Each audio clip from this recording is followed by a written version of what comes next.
Bueno, vamos allá entonces. Agradecemos a Jesús, nuestro amado Maestro, por esta oportunidad. Pedimos que podamos estar todos bajo su luz y su paz. Como hemos visto, necesitamos calma y pensábamos nosotros paciencia también, ¿no? Para sobrellevar las mil priorías y alfilerazos que tenemos que experimentar en nuestras jornadas existenciales. Aquí traemos entonces una charla. Hoy decimos dimensiones invisibles, como podríamos decir cualquier otra apreciación, ¿no? Planos espirituales, esferas, etcétera. Pero como queremos relacionarlo con el conocimiento científico, hablamos de dimensiones. Entonces, vamos allá.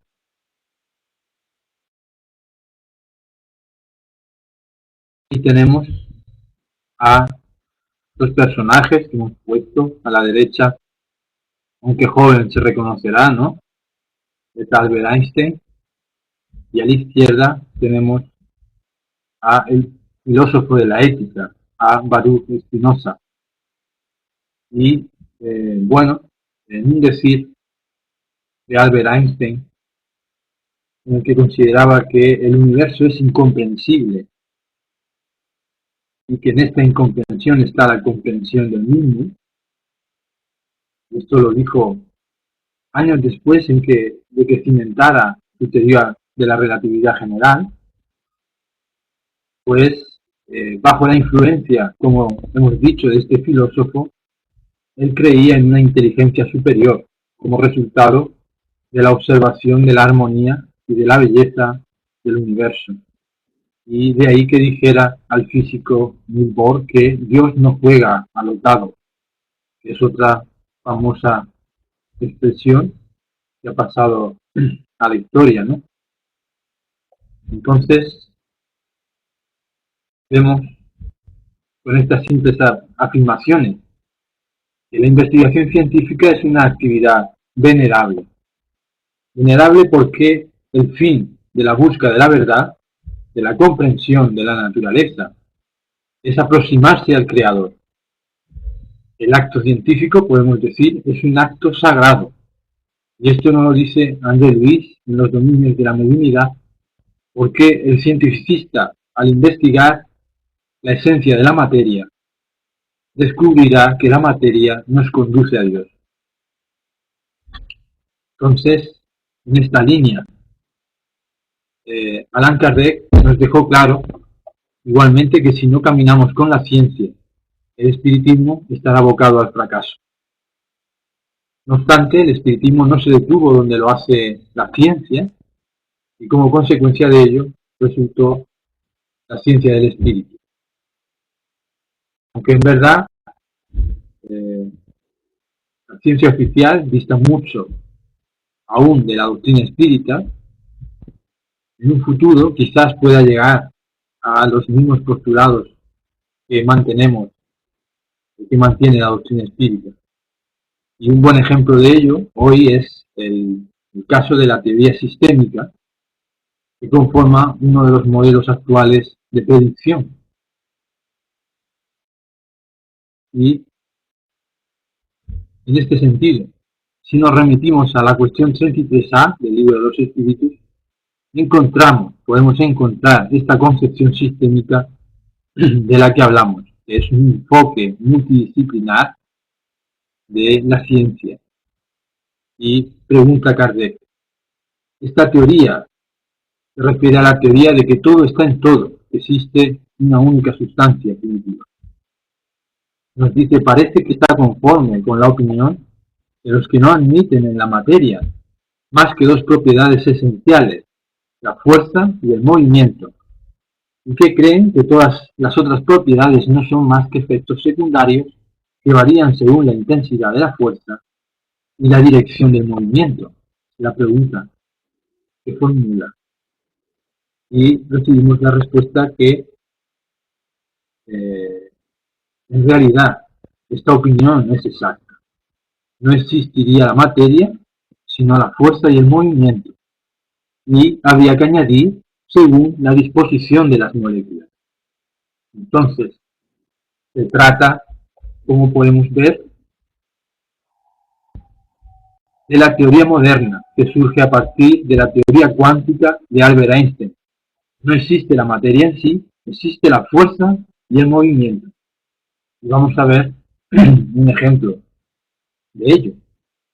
Es eh, la visión, por ejemplo, que tenemos en la pantalla ahora mismo, ¿no? Estoy viendo estas imágenes, pero esto no es real. Lo que vemos no es la materia, sino la luz reflejada en esta pantalla, ¿no? En el panel. La concreción visual de la materia, podemos decir, es ilusoria, pues se da a partir de una fuerza que se imprime sobre la pantalla de una energía, en este caso, que es la luz. Luego, tenemos que concluir que la materia es invisible. Y del mismo modo, podemos decir que estando la materia constituida de átomos, y estos átomos formados por electrones, cuando nosotros tenemos la impresión táctil de tocar algo, en verdad lo que nos permite la percepción es la repulsión electrostática de los electrones de la superficie de la materia.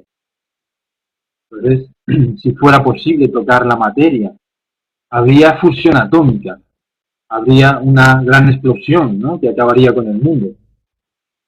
Entonces vemos que, del mismo modo que la materia es invisible, es igualmente intangible, no se puede tocar. Entonces, la mesa en la que nos apoyamos, por ejemplo, las sillas en las que estamos sentados, esto solamente tiene una apariencia, es solo una energía que nos da la apariencia de la solidez, que nos permite nuestros sentidos. Y ya el filósofo espadachín, Descartes, nos advirtió de que los sentidos no se engañan. Entonces, en verdad, hay más espacio vacío que ocupado, ¿no?, en los objetos, en las cosas, en la mesa o en las sillas, como hemos dicho, puesto que solo existe un montón de átomos en constante movimiento y que permite a nuestros sentidos el aspecto de la extensión, el aspecto de la dureza que puede presentar cada uno de los objetos. Sin embargo, desde el punto de vista materialista, se considera que lo que no se ve y lo que no se toca no es posible que exista. Pero lo que nos sorprende aún más es comprobar incluso que el propio cientificismo mantiene estos preconceptos. Luego podemos ver una falta de coherencia, ¿no?, en los propios cientistas, al mantener esta serie de prejuicios que aún constituyen a cada uno de nosotros, a los ciudadanos de a pie, ¿no? Y aquí podemos apreciar lo complejo que es llegar a hacer la ciencia, el conocimiento, ¿no?, que constituye el grado de desenvolvimiento de la humanidad. Entonces, prosiguiendo, ahí advertimos en la cuestión 36 del libro de los espíritus, respecto al tema del vacío que estamos hablando, ¿no? Y se pregunta si existe el vacío absoluto en alguna parte del espacio universal. Y vemos que nada hay vacío, puesto que lo que lo está para nosotros se encuentra ocupado por una materia que se sustrae a nuestros sentidos de instrumento. En cambio, podemos apreciar que el universo hay más espacio vacío que estructura, ¿no?, podemos considerar. Luego quiere decirse que la materia es más bien nada que alguna cosa. Esto es lo que se ha confirmado también últimamente por la ciencia con el hallazgo del bosón de Higgs, que es una casi nada que lo explica todo, que es la pieza final que faltaba para completar lo que se considera la tabla periódica de la física. Y para tener una imagen de esto podemos considerar en términos comparativos que el espacio entre el núcleo atómico y un electrón en un átomo es el mismo que existe entre Murcia y la ciudad de Madrid, por ejemplo. Así que, continuando con esta presentación, ¿no? Vemos que existe una energía que fluctúa en el vacío, que se llama energía fluctuante cuántica del vacío. Después, Paul Dirac va a decir que existe materia subyacente al vacío atómico. Y en muchos laboratorios universitarios investigan el vacío, entendiendo que existe en él una energía que está repleta de partículas. Que existe un universo de partículas, en palabras de Dirac, y que le dieran a ganar el premio Nobel por esta misma presentación, ¿no? Son los conocidos hadrones, la antimateria y todas estas cosas que surge a partir de la física cuántica, ¿no? Y es lo que hoy se está haciendo mucho más en los grandes aceleradores de partículas. Ahí se montan y desmontan los átomos y estamos viendo toda esta realidad, ¿no? Entonces podemos afirmar que el espacio vacío es lo que ostenta la mayor parte de la materia. Y todo lo que está hecho de materia, de la materia que entendemos, que podemos entender nosotros, constituye apenas un 5% de todo lo que existe en el universo. El cuadrito este pequeño que tenemos aquí, no sé si me veis el puntero, y en este gráfico, ¿no? Tenemos que el 5% solamente esta parte que hay aquí es materia, ¿no? El 25% es materia oscura fría y el 71, casi el 72% es el resto, es energía oscura. Y es impresionante lo que se nos escapa a nuestra percepción, ¿verdad? Y de esta forma encontramos en la cuestión 30 del libro de los espíritus que está formada la materia de uno o de varios elementos. Vemos que uno solo es el elemento primitivo. Los cuerpos que consideramos simples no son verdaderos elementos, sino transformaciones de la materia primitiva.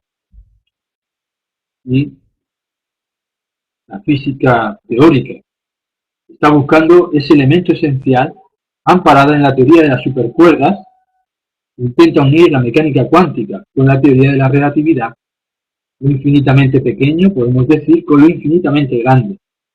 Y consideran que estas ecuaciones tienen que encontrarse en algún punto, siendo este el anhelo verdaderamente de la física cuántica y que permite la teoría de las supercuerdas.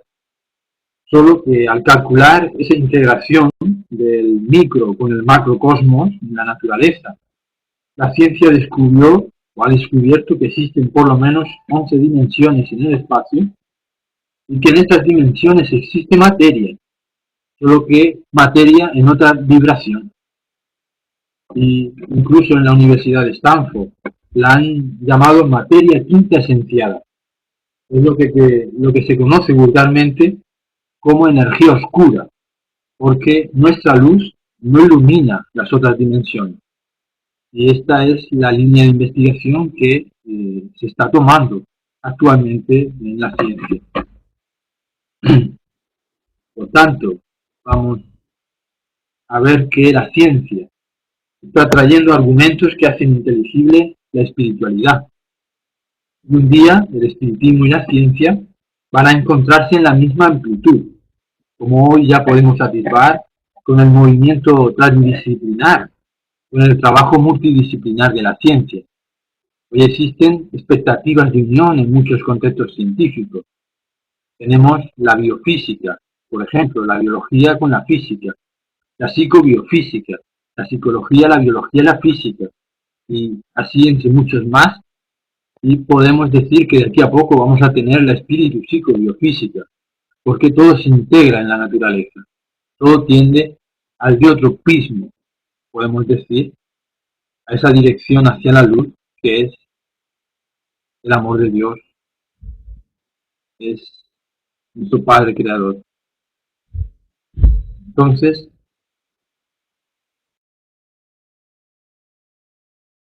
vemos que bueno, la mediunidad es biológica. Y esto nos lo dice el propio maestro Kardec. Y podemos decir que se sumerge en la materia, el espíritu se empapa en la materia, ¿no? Entonces lo que actúa en la materia también es un reflejo del espíritu. Y el astrofísico inglés Philosoph localizaría estas señales en nuestra organización a las que le confirió el nombre de partículas de mente. Es la realidad del espíritu o de la energía pensante. El cuerpo es una aglutinación molecular alrededor de un cuerpo astral que Allan Kardec resolvió llamar con mayor propiedad periespíritu. De este modo, nos dice la cuestión 27 del libro de los espíritus, pienso que se ve bien, ¿no? Que hay dos elementos generales en el universo, la materia y el espíritu. Y por encima de todo, Dios, el Creador, el Padre de todas las cosas. Y estas tres son el principio de todo lo que existe, la Trinidad universal. Pero al elemento material ha de añadirse el fluido universal, que hace las veces de intermediario entre el espíritu y la materia propiamente dicha. Esto es algo equivalente entonces a la teoría de la supercuerda. Sin embargo, la pregunta que todo el mundo se hace es ¿dónde están las dimensiones que no vemos? Esta es la gran pregunta por parte de la ciencia, ¿no? Y el problema es que hoy, con arreglo a nuestra condición material, nos faltan facultades, podemos decir, para confirmar esta concepción de la realidad. ¿Qué facultades serán estas? Nos preguntamos. ¿Podrá ser la mediunidad? La mediunidad es una ventana, en realidad, del espíritu hacia las dimensiones existenciales del universo. Es una facultad relacional, interdimensional, y predispone al individuo al contacto, consciente o inconsciente, con sus semejantes en otros estados psíquicos. Y ahí que el espiritismo enmarca la facultad mediúnica dentro de los parámetros científicos, aunque a la ciencia convencional se le escapa por no ser su objeto de estudio, aspecto que dejó, por otra parte, cristianamente discriminado a Allan Kardec. Entonces, en consecuencia, frente al conocimiento de la ciencia, que ha descubierto una materia, podemos decir diferente, que sustenta la materia conocida por nosotros y que podemos considerar son las huellas de las nuevas dimensiones, lo ha confirmado, como hemos dicho recientemente, el hallazgo del campo de Higgs, que se considera una sustancia que permea todo el universo y que configura la materia, que le confiere masa a las partículas. Decimos que se impone en la actualidad el estudio de la obra mediúnica Nuestro Hogar, de André Luis, fotografía del Chico Xavier, Francisco Cándido Xavier. Esta obra, después de la codificación del Pentateuco espiritista, es el mayor bestseller de la literatura espírita. Es una obra extraordinaria que debe ser mejor estudiada, pues muchos consideran que es una novela, es un romance, se piensa habitualmente, y sin embargo es toda una obra de referencia, en la que hay que aprovechar más y mejor sus informaciones, ¿no? En la actualidad se han vendido más de 2 millones de ejemplares y ha sido traducida igualmente por lo menos a 14 idiomas, ¿no?, que conozcamos nosotros. Entonces, No Solar, que es el título original de ese libro Revelación, que nos muestra la vida en el mundo espiritual, nos ilumina respecto a esta realidad invisible. Fue psicografiado durante la Segunda Guerra Mundial, como se puede ver en la fecha en que fue prologada por Emmanuel, el 3 de octubre de 1943. Y vemos entonces que este año cumple 70 años, ¿no? Y que a pesar de tener más años que muchos de los que nos encontramos aquí, sino de la mayoría, ¿verdad?, aún es un desconocido, o aún se sigue por lo menos sin estudiar, sin considerar desde el punto de vista de esta referencia que decimos, ¿no?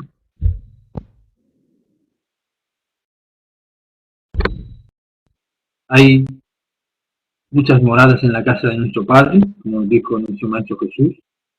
Y en este sentido podemos decir que existen infinitas dimensiones. Entonces, en el universo hay moradas físicas y moradas extrafísicas. Y para llegar a entender la esencia de la vida que se desarrolla en nuestro planeta, en nuestra madre Tierra, precisamos comprender que el planeta es como un gran generador, un magneto de gigantescas proporciones, en palabras de Andrew. Podemos considerarla, entonces, teniendo un núcleo de materia cósmica, irradiando alrededor ondas que le son peculiares en un espectro de fuerzas decreciente. Tanto se aleja del núcleo al punto de equilibrarse con las ondas que pueden ser emitidas por los astros que le son vecinos. Como podemos estar viendo ahí.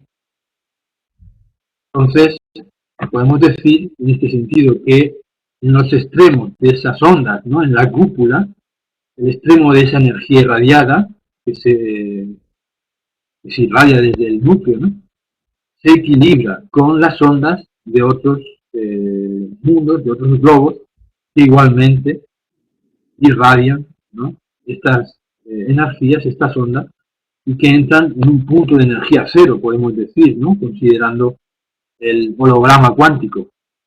Y ese espacio que se forma, entonces, constituye un campo electromagnético del planeta con todas las esferas de sustancia ultrafísica que la circundan. Pues todas estas esferas, podemos decir, ¿no?, que vemos aquí, constituyen ese campo electromagnético, que en esas mismas capas se establecen esas esferas de una naturaleza o de una materia desconocida para nosotros, ¿no?, que podemos decir una sustancia ultrafísica, como hemos visto, ¿no? Y se puede tener una idea de ese campo también valiéndose de la imagen de un imán o de la radiación luminosa de una lámpara.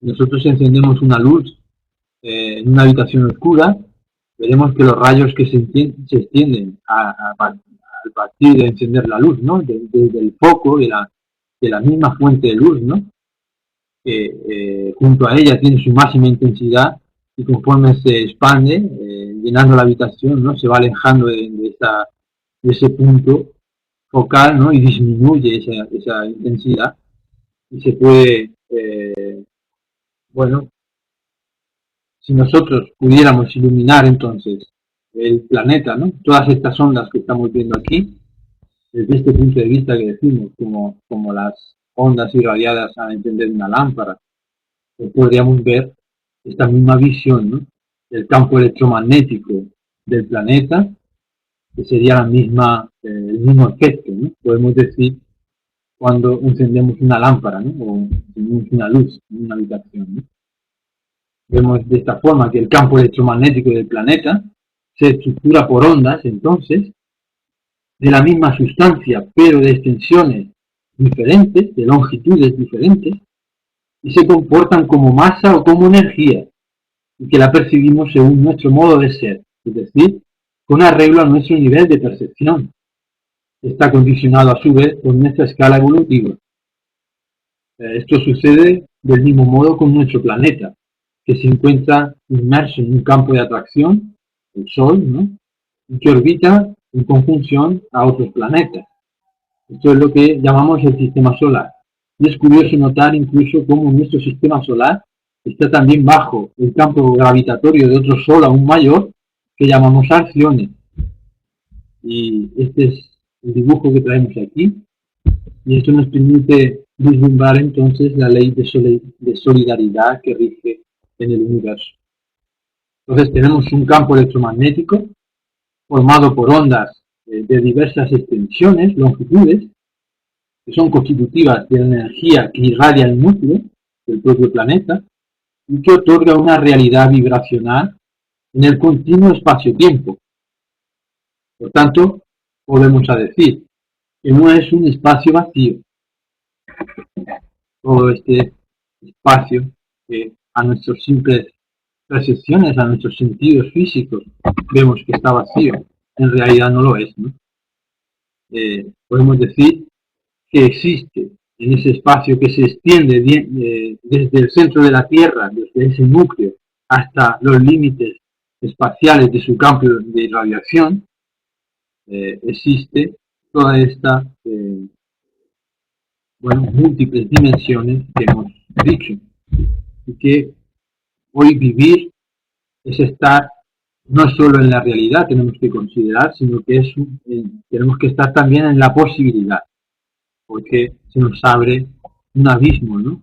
Desde el punto de vista del conocimiento científico respecto a este universo del que conocemos solamente un ápice, ¿no? Una insignificancia en realidad.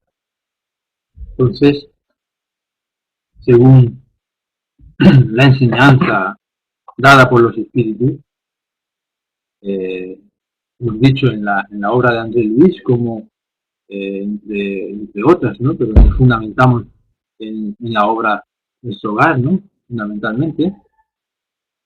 Y hay que saber que André Luis, por ejemplo, en esta obra que nos trae, ¿no? Que nos revela del mundo espiritual, en realidad está siendo medium, ¿no? Es un medium de un equipo de 20 entidades espirituales que se identifican por medio de seudónimos, ¿no?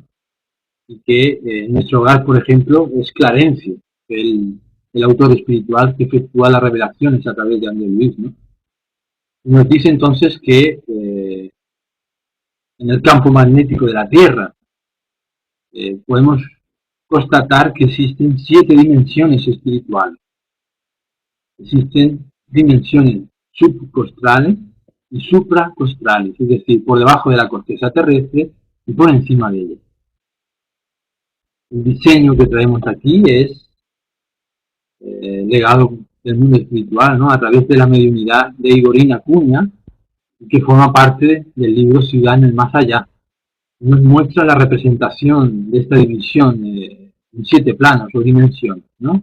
La primera dimensión sería la nuestra, la corteza terrestre.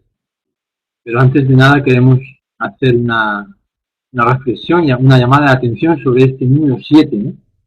Evidentemente no se trata de un número mágico, cabalístico, con un poder oculto ni nada de esto, pero es interesante reflexionar, creo, ¿no? En el sentido de que igualmente tenemos 7 chakras principales, ¿no? 7 centros de fuerza. Según la literatura espírita, tenemos igualmente 7 cuerpos espirituales. Nosotros conocemos apenas 3, ¿no? El cuerpo físico, el perispíritu y el cuerpo mental. Andrés Luis se refiere explícitamente a estos cuerpos y no da más explicaciones, ¿no? También habla del cuerpo causal, ¿no?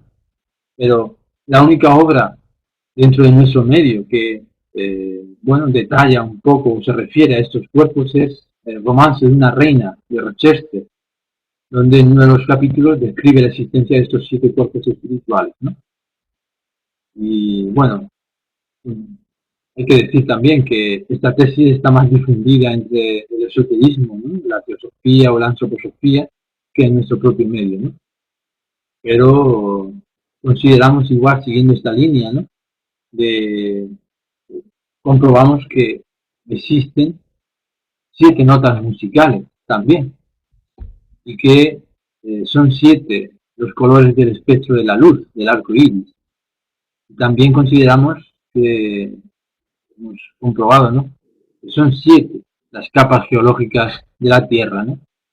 Entonces, interesante para reflexionar, ¿no? Sobre esta cuestión, si hay una correspondencia, ¿no? Con el cuerpo planetario, ¿no? Entonces tenemos esas 7 dimensiones, 7 planos espirituales pertenecientes a la realidad de nuestro orbe terráqueo, como hemos visto en la ciudad, descrito en la ciudad más allá, que está escrito a 4 manos, ¿no? Ahí tenemos a André Luis, el chico Xavier y a Igorina Acuña con Lucius. Y bueno, las 7 dimensiones que están aquí representadas son la corteza terrestre, la primera, el umbral denso, el umbral medio, el umbral superior. Aquí es donde estaría nuestro hogar, nuestra estrellita, en la periferia del umbral. Tenemos la quinta esfera o dimensión, sería la del arte, la cultura y la ciencia. El amor fraterno universal sería la sexta dimensión. Y la séptima dimensión es la considerada directrices del planeta, que podemos decir es donde se situaría Cristo, ¿no? En esta dimensión espiritual. Entonces, las dimensiones se distinguen por distintos grados de vibración. Las más próximas al núcleo del planeta son más físicas, más materiales, y las más distantes son menos densas, más sutiles, más etéreas, ¿no? Todas tienen la misma geografía planetaria, que es proyectada por el núcleo. Y en cada dimensión, el espíritu va a apreciar el medio ambiente que su capacidad perceptiva le proporciona. Entonces, se sitúa, podemos decir, en la dimensión que es adecuada a su nivel evolutivo, ¿no? Los espíritus que se encuentran en las dimensiones superiores pueden descender a las inferiores, pero no a la inversa, ¿no? Los espíritus en las dimensiones inferiores no pueden por sí solos pasar a las esferas superiores, ¿no? Tendrían que ser, en todo caso, conducidos por espíritus superiores. Y según se desprende de las noticias que Andrés Luis nos facilita del mundo espiritual, hay por lo menos tres formas de pasar de una dimensión a otra. Están las sendas de luz, los campos de salida y por las aguas de los océanos. Las sendas de luz serían como puentes hechos por los espíritus superiores para facilitar el paso en caso de emergencia, ¿no? Los campos de salida son puntos en los que se tocan dos dimensiones vecinas. Y ahí en el libro Liberación, en el capítulo 4, obtenemos la información de una ciudad espiritual localizada en uno de esos campos de salida, ¿no? Encontrándose un tercio de la ciudad en la franja de nuestra propia superficie terrestre y los otros dos tercios en la primera esfera subcostal, en las tinieblas, según André Luis, ¿no? Y los océanos, que también son medios, ¿no? de comunicación entre las distintas esferas, que son apariencias resultantes de la caracterización del campo del planeta, que forman parte de la geografía de todas las esferas, como hemos dicho. Cada una de las esferas, las 7 esferas que estamos presentando, tienen la misma geografía que es proyectada por el núcleo del planeta, ¿no? Bueno, pues en esta línea de pensamiento, la primera dimensión que vemos, y como hemos dicho, es la corteza terrestre. Y es la corteza terrestre porque nuestra Tierra no pasa de ser un plano espiritual, una morada más en el universo. En nuestra superficie, en realidad convivimos encarnados y desencarnados, cada uno en su mundo aparente, ¿no? Ya que para los desencarnados la materia de su plano también es aparente, ¿no? Es decir, que es aquella que pueden percibir, ¿no? Y que es diferente a la que ocupan en la siguiente dimensión o en una dimensión, ¿no? Contigua, porque se constituyen de distintos niveles de frecuencia, ¿no? De distintos niveles vibratorios. Entonces, hay que considerar nuestra corteza terrestre como una región purgatorial, umbralina, y la población invisible actúa en ella, ¿no? En este caso, sobre los encarnados que nos imponen una pesada carga de sufrimiento, como sabemos, ¿no? Es decir, tenemos que saber que interfieren en nuestra vida, ¿no? Y constituyen un verdadero flagelo para la humanidad encarnada, en palabras de los espíritus superiores. Y lo tenemos en el propio libro de los espíritus, en la segunda parte, en el capítulo 9, donde habla de la intervención de los espíritus en el mundo corporal. Entonces hemos visto que la materia, conforme nosotros la entendemos, es decir, con arreglo a nuestros sentidos no pasa de ser una apariencia, no es real, ¿no? Esto que para los espíritus, por ejemplo, no existe en la forma que la identificamos nosotros, ¿no? Y en Obreros de la Vida Eterna encontramos que solo conseguimos percibir una octava parte de los fenómenos físicos que acontecen en nuestro planeta, ¿no? Un detalle que traemos.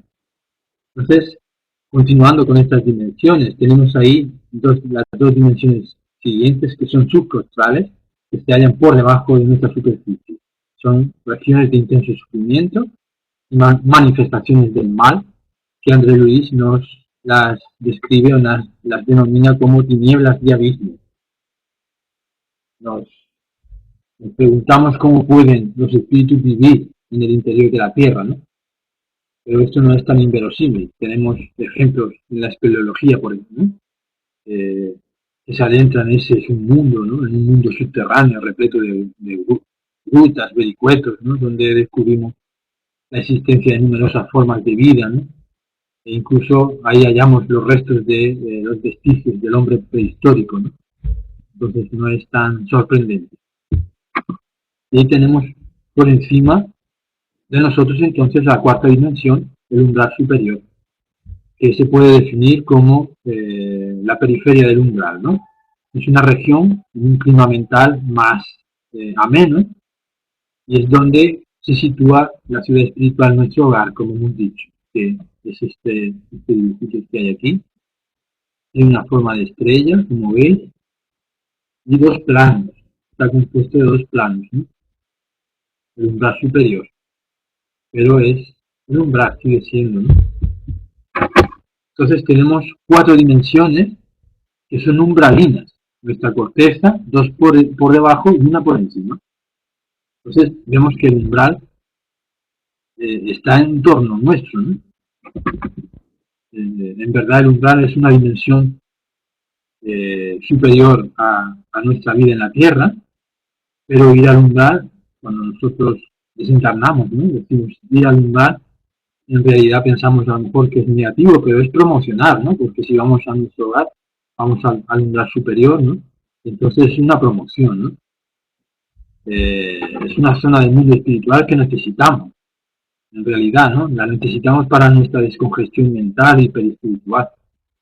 Y, como hemos dicho, comienza aquí mismo, comienza todo lo que está alrededor nuestro, es el umbral.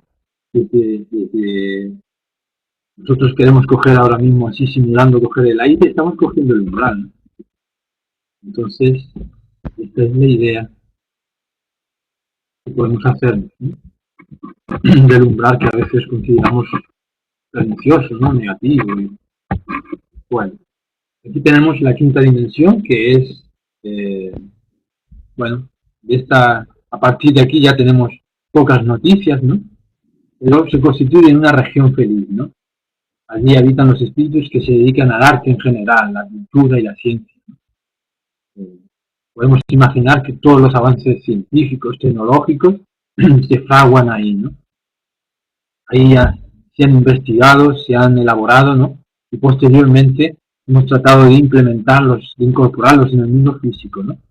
Y ahí tenemos varias anécdotas, pero se nos va el tiempo y vamos a pasar, ¿no? Tenemos ahí distintas imágenes que nos muestran esta realidad, ¿no? La existencia de otras dimensiones. Ya las tenemos a través de la transcomunicación instrumental, ¿sí? Y la sexta dimensión, que sería, bueno, definida por los autores de Ciudad en el Más Allá, como hemos dicho, una región habitada por espíritus integrados en el amor fraterno universal. Ahí ya sí que no tenemos idea, ¿no? Pero incluimos la sublimación de aquellos corazones desprovistos de todas nuestras pasiones mundanas más bajas y el trabajo continuo de auxilio en nuestro beneficio, ¿no?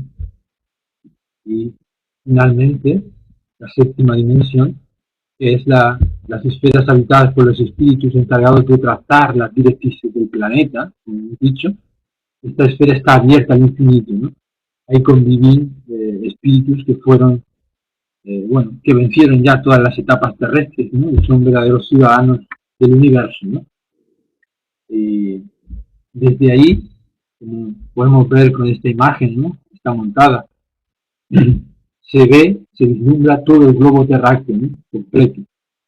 Y la representación de la superficie visible de la geografía del planeta, ¿no? Sería desde ahí, ¿no? Vemos toda esa geografía, ¿no? Y para ellos, nosotros estaríamos, todas las esferas a partir de esta séptima esfera serían como incrustadas en el propio planeta, ¿no? Desde ahí. Bueno, nosotros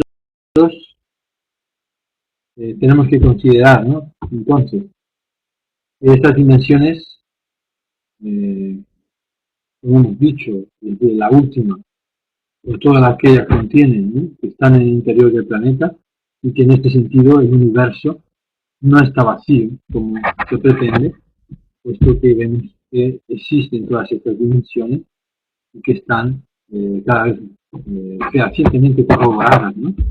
Por la propia doctrina espírita.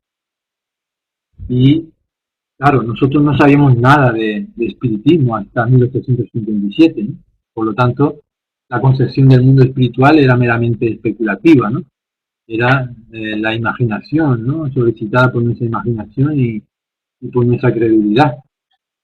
Como sabemos, la doctrina espírita surge en Francia a partir de la primera edición del libro de los espíritus, el 18 de abril de 1857. Está ahí. Y bueno, este es el tratado filosófico de la ciencia espírita, ¿no? Fue elaborado por Hippolyte Léon de Nizar-Rubail, como dice aquí, bajo el seudónimo de Allan Kardec. Y bueno, antes de esta fecha había espiritualismo, pero no espiritismo, ¿no?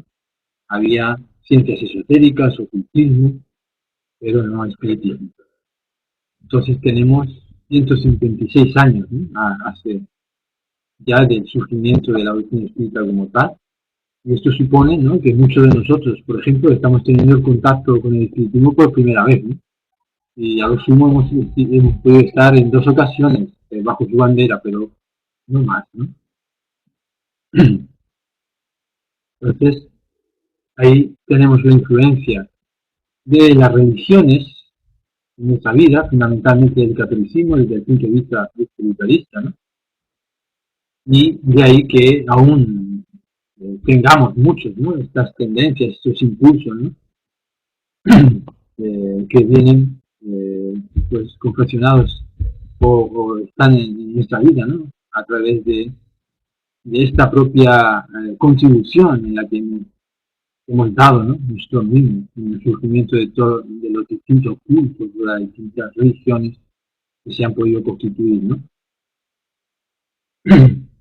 Esta idea representa solamente una base, ¿no? Que es la creencia en el porvenir, pero no se tiene nada claro de qué puede ser de esa realidad, ¿no? Después de la vida en la tierra, desde el punto de vista de las religiones, como estamos diciendo, ¿no? Y ahí recordamos incluso la impresionante obra Volví, donde el hermano Jacobo era un espírita convencido, un trabajador hasta el último día, era Federico Figno.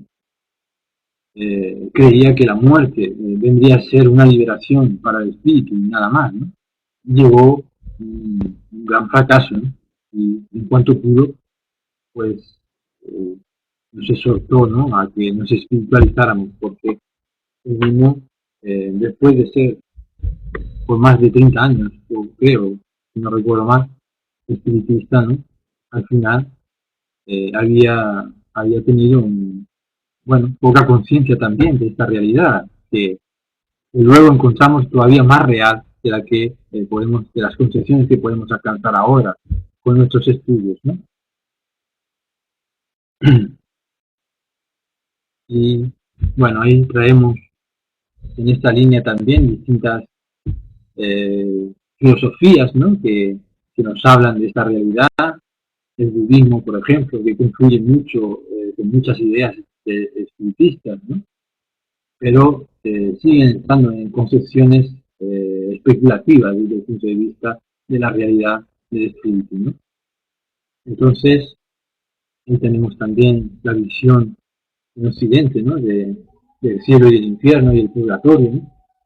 Que hay que considerar sería una especie de umbral, ¿no? El umbral es una forma de transición, como hemos dicho antes, y la creencia está en que la suerte del alma está fijada definitivamente tras una existencia, ¿no? Entonces no hay ninguna concepción de la preexistencia, de la reencarnación, de la evolución, nada de esto, ¿no? ¿Va? Entonces vamos a traer un ejemplo y ya estamos con el tiempo encima, ¿no? Un ejemplo plástico para describir esta concepción de la vida antes y después del espiritismo, ¿no? Antes del conocimiento espírita, la vida podríamos considerarla como una cebolla, ¿no? Partida por dos, ¿no? La parte de abajo sería la vida material y la de arriba la vida espiritual. Y la cebolla completa sería la totalidad de la vida. ¿Mm? Ahora bien, si nosotros cogemos la mitad de la cebolla y presentamos el corte transversal que teníamos, ¿no? Vemos que está constituida de franjas o círculos concéntricos. Entonces cada franja es una dimensión espiritual que se superpone unas a otras por distintos niveles de frecuencia. Lo que define la frecuencia es la extensión de la onda electromagnética, y que se identifica por asimilación, ¿no? Y esto podemos asemejarlo a las ondas de radio, ¿no? Como sabemos, si nosotros queremos coger una emisora de radio, ¿no? Tenemos que mover el dial y hasta que el aparato receptor, ¿no? Llega a esa frecuencia en la que se emite la onda y entonces ahí se capta, ¿no? Esta onda y saldría pues el sonido, la voz en este caso, o los micrófonos, ¿no? Entonces, la onda electromagnética que forma el campo del planeta, en semejanza con estas mismas ondas, ¿no? Que hemos dicho, tienen una mayor extensión y por tanto una frecuencia menor a partir del núcleo y en este sentido tenemos que ver que son muy largas junto al núcleo y ultracortas al final del espectro de ese campo, ¿no? De irradiación. Y esto sucede del mismo modo en nosotros, en nuestro propio cuerpo, que es un cuerpo electromagnético, ¿no? Que irradia ondas también de determinadas frecuencias, como vemos aquí. Entonces, cuando desencarnamos, nos detendremos en la dimensión espiritual que corresponde a nuestra frecuencia vibratoria desde el punto de vista perispiritual, ya que ese es el lugar que es compatible con nuestro estado evolutivo. Y en este sentido tendremos bajo nuestros pies el suelo y por encima de la cabeza el cielo, ¿no? La bóveda celeste. Y lo mismo sucedería con un espíritu que viniese de fuera de nuestro planeta, ¿no? O cualquier otro artefacto, ¿no? Que pueda estar compuesto en nuestra materia, como las ondas que mandamos al planeta Marte, por ejemplo, últimamente, ¿no? Y que llegan hasta el suelo. Porque la materia que constituye ese aparato se afiniza con la parte más grosera de ese planeta. Si se afinizara con otra dimensión, se quedaría ahí y no llegaría a meterse hasta la corteza, ¿no? Entonces, viendo toda esta idea, ¿no? Nosotros en realidad consideramos que no hay nada nuevo, ¿no? Los postulados de la ciencia actual y del espiritismo hace ya más de 155 o 127 años, como hemos dicho, prácticamente, ya se intuyeron por Platón, de aquí, que es discípulo de Sócrates.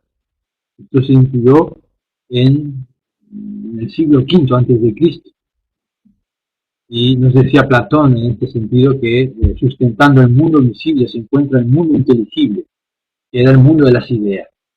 Y esto fue lo que las concepciones, ¿no?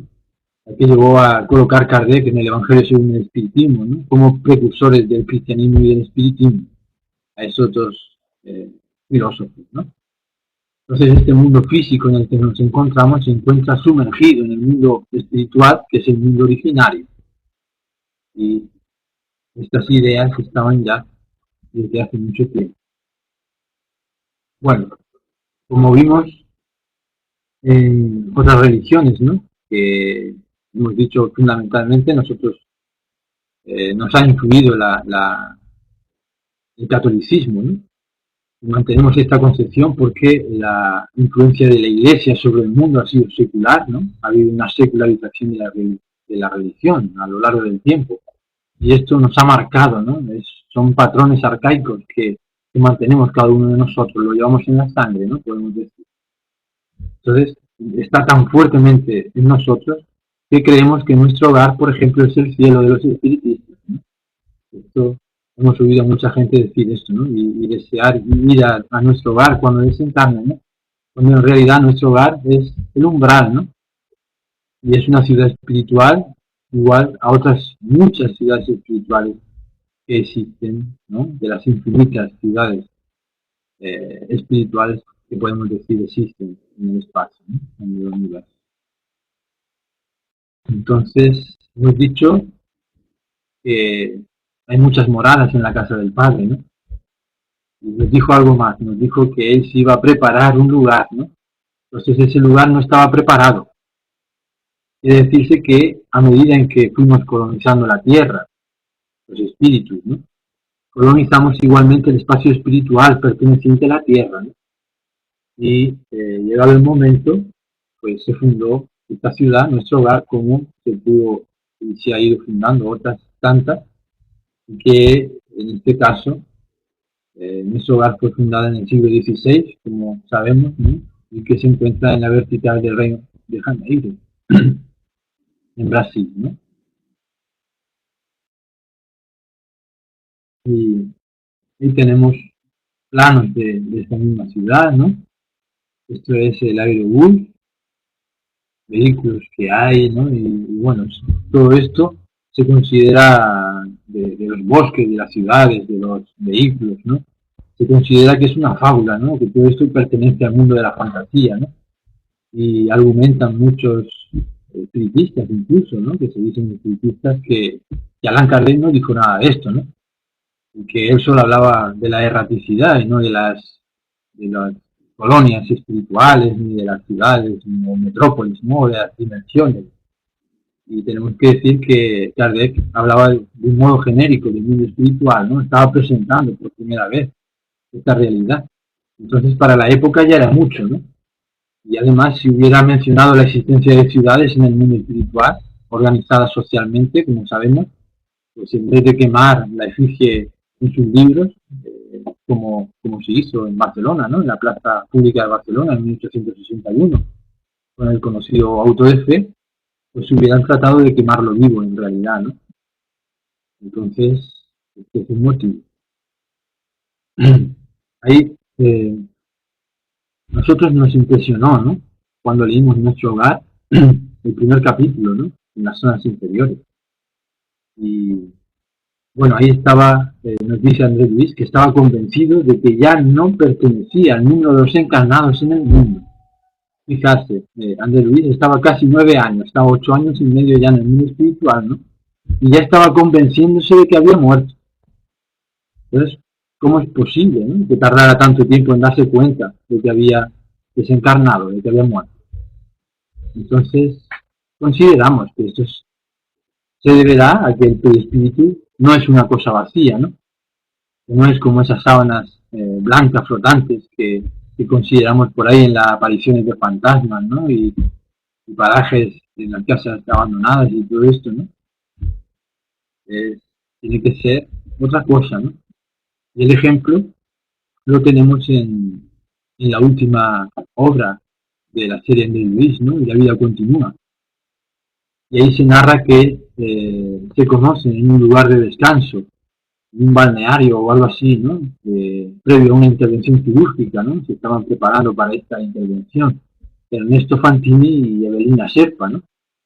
Y bueno, estaban aquejados de una enfermedad, estaban preparándose para esta intervención quirúrgica y después se reencuentran en un hospital en el mundo espiritual y se saludan, ¿no? Hola, ¿cómo estás? Así muy afectivo. Después de un tiempo, ¿no? Se habían conocido y se vuelven a ver después de un tiempo en un hospital, en el mundo espiritual, y entonces se alegran, ¿no? De encontrarse. Y bueno, pues los dos habían muerto y no lo sabían. Y Esto consideramos que es muy común, ¿no? No es extraordinario. La gente muere y no lo sabe. Y esto es porque la vida en el otro lado, como se dice vulgarmente, es tan semejante a esta, es tan igual a esta que es imposible saberlo, que es imposible darse cuenta, ¿no? Por lo menos de inmediato no es posible, salvo que alguien desencarne y se vaya directamente a una dimensión superior, ¿no? Por su propio estado evolutivo, ¿no? En este caso, si no, no es posible saberlo, ¿no?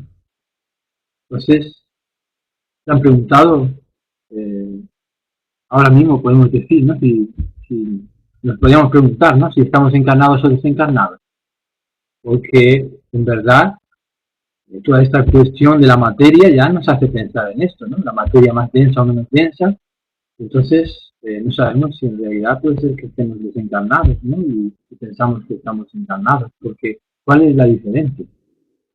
La cuestión es de velocidad de partículas. Entonces, bueno, es una cuestión de física y de ética en la física, ¿no? Y ahí es donde tenemos la confusión, ¿no? Y toda, a partir de este entendimiento, ¿no? Podemos considerar que todo será una cuestión de evangelio en la física, ¿no?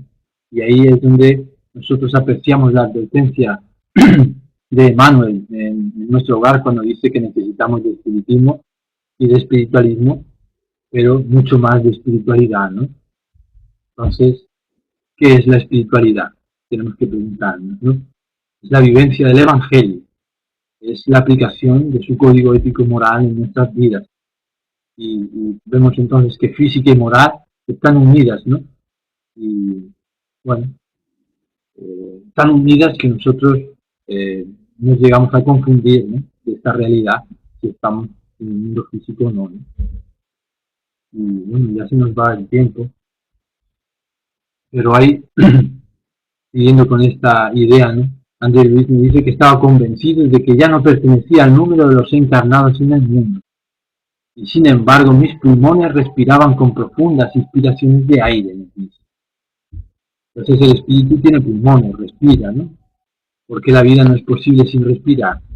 Y la vida es psique, ¿no? Un soplo, como nos dice el Génesis. Dios insufló aliento de vida en las narices, ¿no?